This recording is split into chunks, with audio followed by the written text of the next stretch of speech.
Мындай козу тиштер экен Сардар байке. Козу тиштер экен. Ушундай 20 токталдык. Цена по 10 тысяч долларов 20 штук вышла. Ассаламу алейкум, урматтуу жамаат. Бүгүн 3-июнь 2025 жыл. Ушу Таластан Абдулла Шарипов экөөбүздүн короосуна келип калдык. Анан бүгүн соода кылдык, Кудай буйруса 20 матка алдык. Бардыгы козу тишкен. Былтыркы 15 баш великолепный 15 баш халифтин кыздары экен, 5 баш великолепныйдын кыздары экен.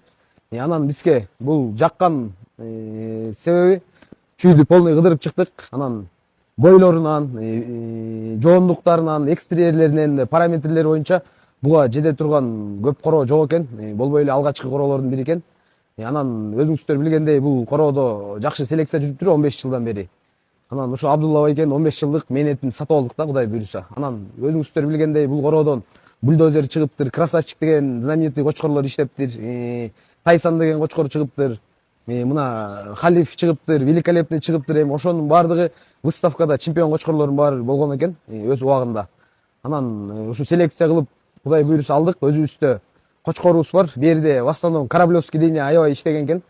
Анан ошо Кораблевский линия менен 80дин каны бизде жакшы өзү селекцияда жакшы чыгып атат да. Ошол себептен бизге ошо корабльдин линиясы жагып, бизде өзүңүздөр билгендей Тундра деген кочкорубуз бар, 80 линия, эксклюзив деген кочкордун баласын алдык, 80 линия, фаворит деген кочкор.